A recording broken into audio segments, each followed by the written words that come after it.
नमस्कार, बहुत स्वागत है आप सभी का। आप देख रहे हैं न्यूज 18 मध्य प्रदेश छत्तीसगढ़। आपके साथ मैं हूं अपर्णा मौजम और वक्त खबर असरदार का है। शुरुआत कर रहे हैं बड़ी खबर के साथ। बड़ी खबर इंदौर से आपको बता दें, जहां डबल मर्डर की वारदात से सनसनी मच गई है। नौलखा के IADA मल्टी में दोहरा हत्याकांड, बुजुर्ग पिता और बेटी का कत्ल कर दिया गया। पुलिस और फॉरेंसिक टीम मौके पर, बेटे पर है हत्या का शक, तलाश कर रही है पुलिस।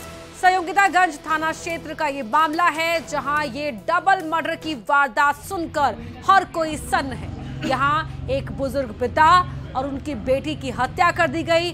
शक जो है वो बुजुर्ग शख्स के बेटे पर ही है, उसकी तलाश कर रही है पुलिस। ये तस्वीरें आप देख रहे हैं और पुलिस अब पूरे मामले को इन्वेस्टिगेट कर रही है। ये मामला है संयोगितागंज थाना क्षेत्र का, जहां पर डबल मर्डर से सनसनी है।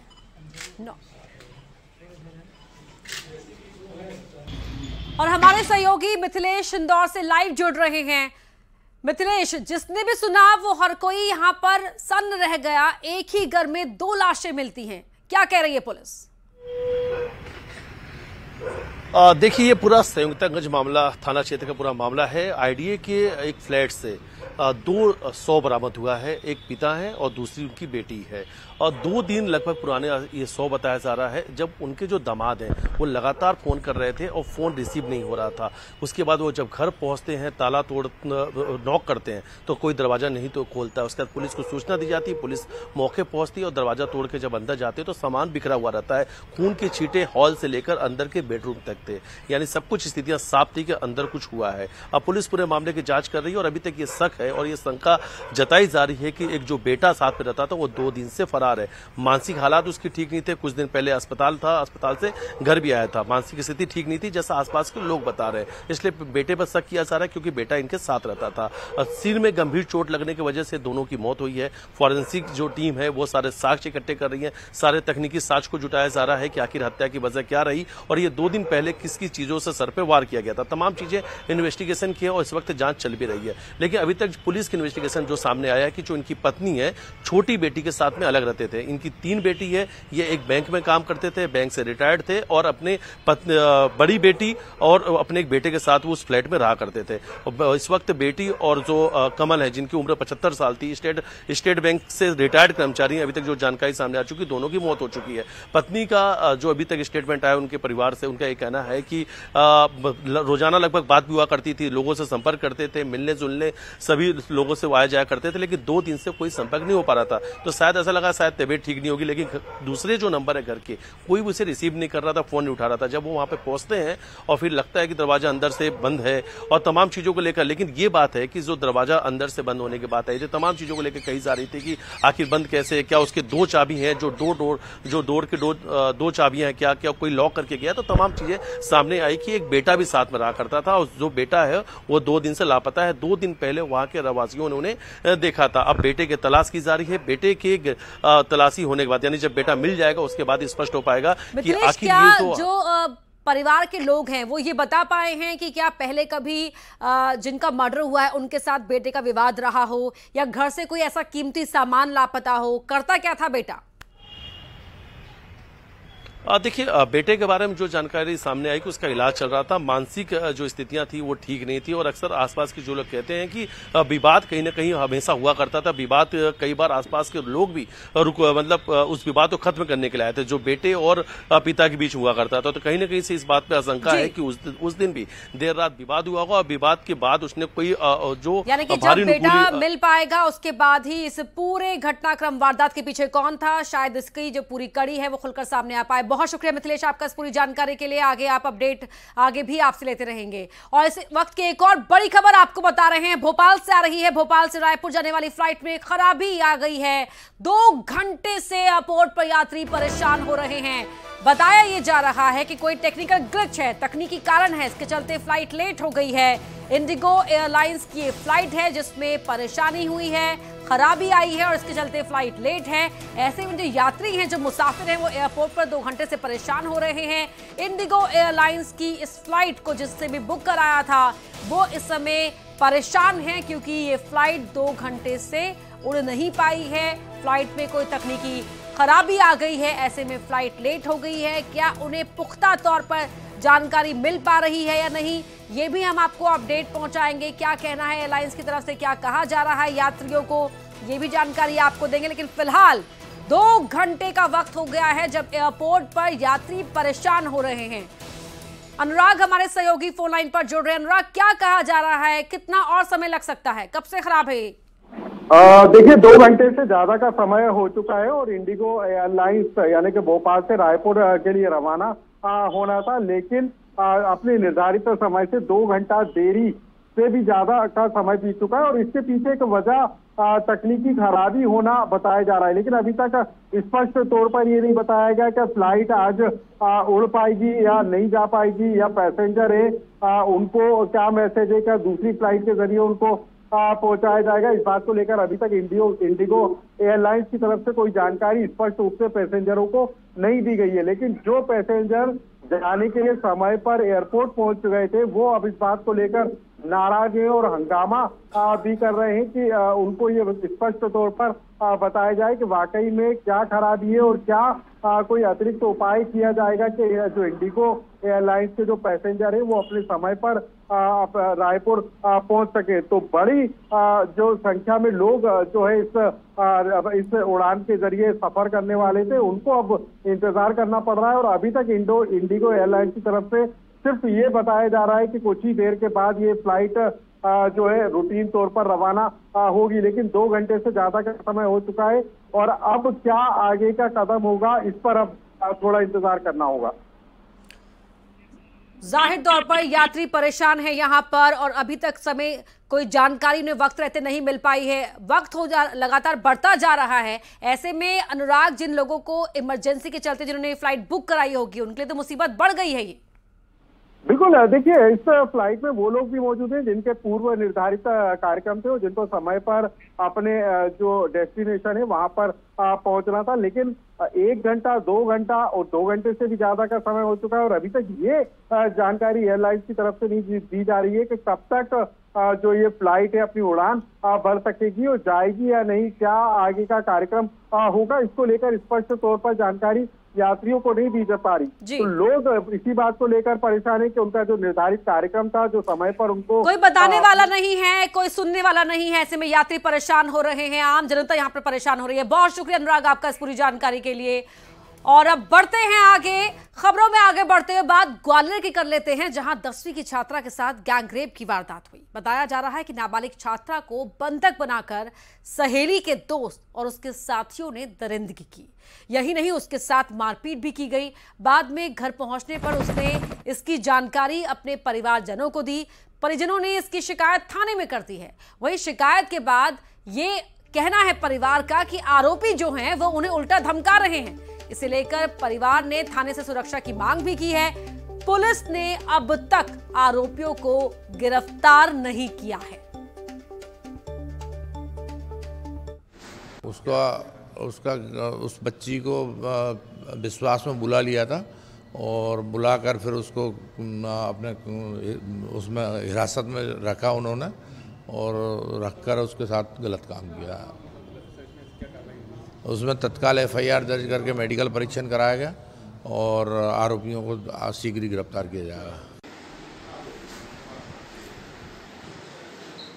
आरोपियों को ये कहा जा रहा है, लेकिन छात्रा के साथ जो हैवानियत की उसमें उसकी सहेली का भी हाथ बताया जा रहा है। छात्रा का कहना है कि उसकी सहेली ने अपने दोस्तों के साथ मिलकर दरिंदगी करवाई है उसके साथ और उसके साथ बुरी तरह मारपीट की गई है। इस हैवानियत में भागीदारी उस सहेली की भी है और पुलिस अब तक आरोपियों को गिरफ्तार नहीं कर पाई है। जल्द गिरफ्तारी का दावा पुलिस की ओर से किया जा रहा है। 10वीं की छात्रा है।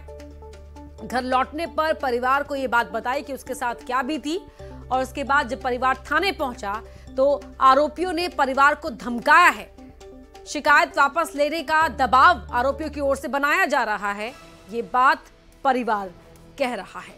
10वीं की छात्रा के साथ ये दरिंदगी की गई, गैंगरेप किया गया, बंधक बनाकर उसके साथ ये हैवानियत की गई है। छात्रा ने अब घर लौटने पर परिवार को बताया, आप बीती बताई और परिवार ने पुलिस के पास पहुंचकर गुहार लगाई, जल्द ही आरोपियों को पकड़ने की, और साथ ही परिवार का यह भी कहना है कि आरोपी धमका रहे हैं इस पूरे परिवार को, ऐसे में उन्हें सुरक्षा मुहैया कराई जाए। तो ग्वालियर से ये बड़ी खबर आपको बता रहे हैं, जहां एक नाबालिग से गैंगरेप की वारदात सामने आई है।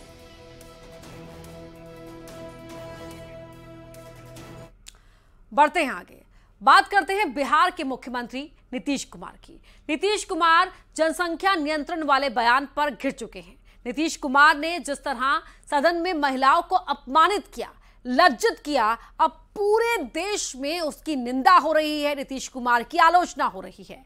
यहां तक कि प्रधानमंत्री मोदी ने भी कहा नीतीश कुमार देश की बेइज्जती कर रहे हैं। आखिर इंडी गठबंधन के लोग और कितना गिरेंगे, इसी पर आपको दिखाते हैं ये रिपोर्ट, मान न मान नीतीश के बयान से महिलाओं का अपमान।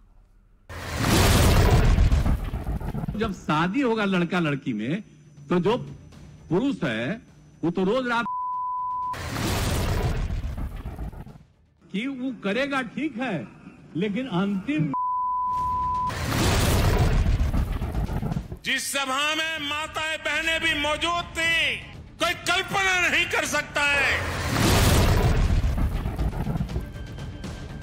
बिहार के मुख्यमंत्री नीतीश कुमार विधानसभा में जनसंख्या नियंत्रण पर ज्ञान दे रहे थे, महिलाओं का अपमान कर रहे थे और इस अंदाज में सेक्स एजुकेशन को उछाल रहे थे कि उन्होंने अपनी पगड़ी ही उछाल दी।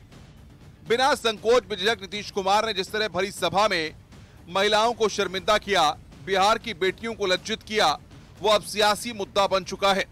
क्योंकि जब नीतीश का तंजनुमा सुरूर उतरा तो वो खुद घुटने पर आ गए, हाथ जोड़ लिए और खुद की निंदा करने लगे।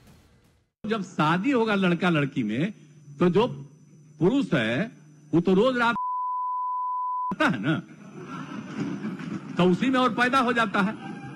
और लड़की पढ़ लेती है तो हमको मालूम था कि वो करेगा, ठीक है, लेकिन अंतिम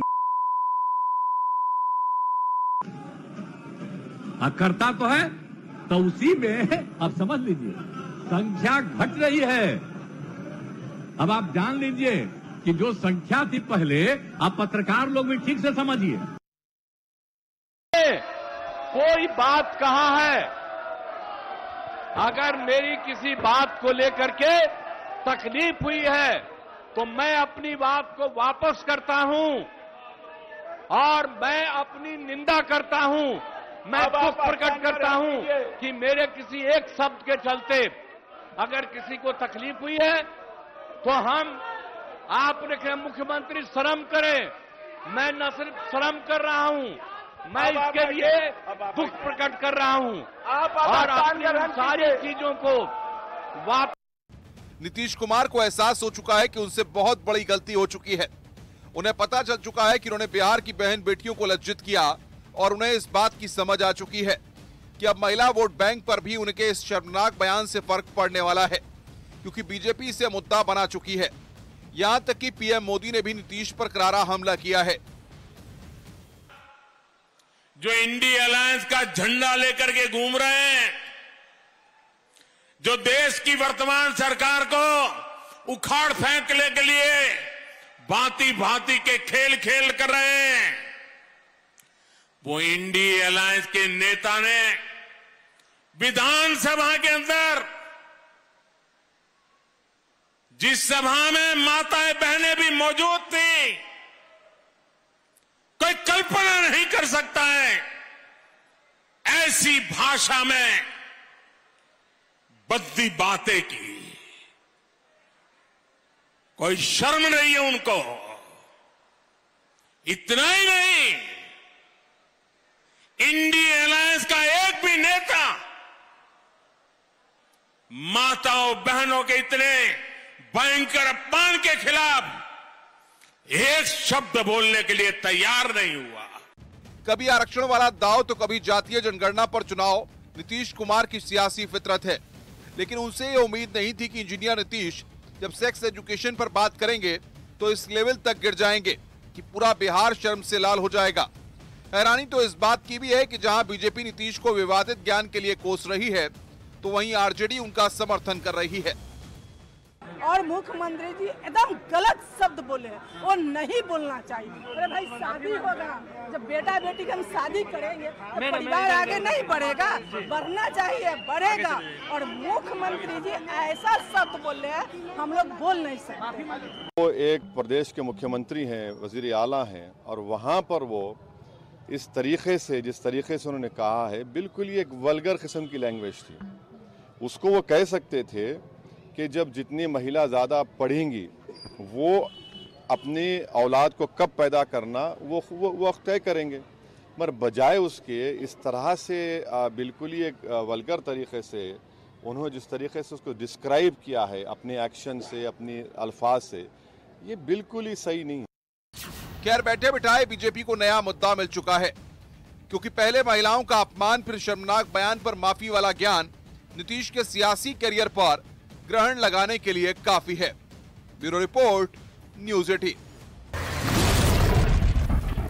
जब शादी होगा लड़का लड़की में, तो जो पुरुष है वो तो रोज रात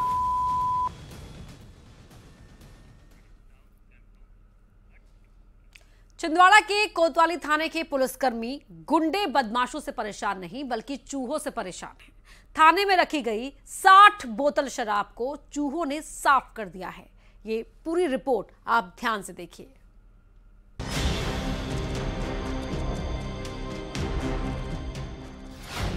थाने में शराब पार्टी, 60 बोतल पर हाथ साफ, पुलिस हैरान परेशान। एमपी अजब है, एमपी गजब है, और इसी अजब गजब एमपी के छिंदवाड़ा से अजीबोगरीब वाकया आया। ये है छिंदवाड़ा का कोतवाली थाना। खास बात यह है कि थाने के पुलिसकर्मी इन दिनों चोर उचक्कों को पकड़ने के लिए परेशान नहीं हैं, बल्कि ये परेशान हैं चूहों को पकड़ने में। इनकी परेशानी की वजह यह है कि थाने में रखी गई शराब की बोतलें धीरे धीरे खाली हो रही हैं, और ये कोई थाने का स्टाफ नहीं बल्कि चूहे पी रहे हैं। यकीन न हो तो टीआई साहब की बात सुनिए। देखिए, क्या है, ये नई बात नहीं है कि चूहों द्वारा शराब की बोतलों को नुकसान पहुंचा जा रहा है, या फिर व्यंग्य के रूप में भी कुछ लोग बोलते हैं कि चूहों द्वारा शराब पी लिया गया है। ये एक्चुअली में ऐसा हो रहा है, और हमारे माल खाने में भी ऐसी ही बीच में घटना हुई है। जब पुलिस वाले अवैध शराब पकड़ते हैं तो माल खाने में जमा करा देते हैं, कोर्ट में बतौर सबूत पेश भी किया जाता है, लेकिन इस बीच चूहों ने शराब की बोतलों को खाली कर दिया। 1-2 नहीं, पूरी 60 बोतलों का नुकसान पहुंचाया। विशेष तौर पे जो शराब रहती है, चूँकि शराब बल्क मात्रा में जब्त होती है और वो एज इट इज़ माल खाने में रख दी जाती है, चूँकि वो कार्टून में रहती है और प्लास्टिक की बोतल में। तो जब हम, एक मामला ऐसा है कि जब हमको न्यायालय में माल जमा करना था और वो पूरी शराब जब्त करनी थी एविडेंस में, तो ये देखा कि कुछ बोतलों से रिस चुकी थी शराब और वो खाली थी। ऐसी जब हमने गिनती की तो लगभग 60-65 जो बोतल थी छोटी, उनमें जो प्लास्टिक की बोतल थी उनमें नुकसान पहुंचा लिए थे। सबूत नष्ट करने के लिए पुलिस ने भी तरकीब लगाई और जाल बिछाकर एक चूहे को गिरफ्तार भी कर लिया है। हालांकि शराब पीने के मामले में अभी भी कई चूहे ऐसे हैं जो पुलिस की गिरफ्त से दूर यानी फरार हैं।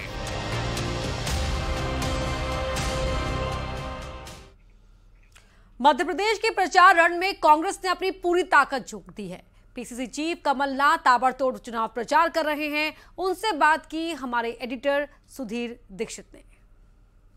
मध्य प्रदेश में चुनावी प्रचार पूरे उफान पर है। दोनों पार्टियां पूरे दमखम से मैदान में हैं। हमारे साथ मौजूद है पूर्व मुख्यमंत्री और प्रदेश अध्यक्ष कांग्रेस के कमलनाथ जी। सर, बहुत तेजी से प्रचार प्रसार है, एनर्जी दुगने लेवल पे दिख रही है आपकी। अब हम पूरी तरह लगे हैं, जितना समय मिल रहा है, अगले 7 दिन ही बचे हैं और मुझे मध्य प्रदेश के मतदाताओं पर पूरा विश्वास है कि वे मध्य प्रदेश की तस्वीर अपने सामने रखकर सच्चाई का साथ देंगे। सर, बूथ लेवल पर आपने पिछले 5 साल में बहुत तेजी से काम किया है और एक संगठन खड़ा मजबूती से किया है। अब हमारा मुकाबला केवल बीजेपी से नहीं है, बीजेपी के संगठन से, और हमने संगठन को मजबूत बनाने का प्रयास किया है। राजनीति में बहुत परिवर्तन है और आज राजनीति बहुत स्थानीय है, तो स्थानीय लेवल पर हमने अपना संगठन बनाया। सर, आप हमेशा ये कहते हैं कि पुलिस पैसा प्रशासन के दम पर बीजेपी ने किया है। आपने आज फिर से एक बार बात कही थी कि पुलिस पैसा प्रशासन सिर्फ 7 दिन बचे हैं, इसके बाद हमारी बारी है। बिल्कुल, बीजेपी के पास बचा क्या है, उनको कहने लायक क्या है। आज चौपट मध्य प्रदेश, हर वर्ग परेशान है। हमारा भटकता नौजवान, हमारा दुखी किसान, हमारा छोटा व्यापारी, आज सब ये परेशान घूम रहे हैं। ये शिवराज सिंह जी के 18 साल का परिणाम है। सर, लगातार आप क्षेत्र में भी जा रहे हैं, फील्ड में जा रहे हैं, और आप एक चीज कह रहे हैं कि बीजेपी ने जो काम किया है उसकी तुलना में हम ज्यादा काम करेंगे। कांग्रेस का जो वचन पत्र है भारी भरकम है। बजट सर कहां से आएगा? 900 के करीब प्लान है। हमने सोच के किया है। मैंने जब कहा था हम किसानों का कर्जा माफ करेंगे, शिवराज सिंह जितना झूठ बोल रहे हैं, 27 लाख किसान मध्य प्रदेश के मेरे गवाह हैं कि पहली किस्त में हमने 27 लाख किसानों का कर्जा माफ किया। दूसरी किस्त शुरू हुई थी, अब आगे आने वाले समय में हम बाकी किसानों का कर्जा माफ करेंगे। सर, लगातार एक फिल्मों को लेके भी बयानबाजी शुरू होती है कि जय और वीरू की जोड़ी है, फिर गब्बर का नाम आ जाता है। ये सब देखिए चलता रहता है। अंत में मैं मध्य प्रदेश के मतदाताओं पर विश्वास करता हूं। चलो बहुत बहुत धन्यवाद। ये थे कमलनाथ जी जो कह रहे थे कि मध्य प्रदेश के मतदाताओं पर उनका पूरा भरोसा है और एक बार कांग्रेस फिर से सत्ता में लौटेगी। कैमरा पर्सन खिलान के साथ सुधीर दीक्षित, न्यूज 18 छिंदवाड़ा। बुलेटिन में फिलहाल इतना ही, लेकिन खबरें लगातार जारी हैं। आप देखते रहिए न्यूज 18 मध्य प्रदेश छत्तीसगढ़।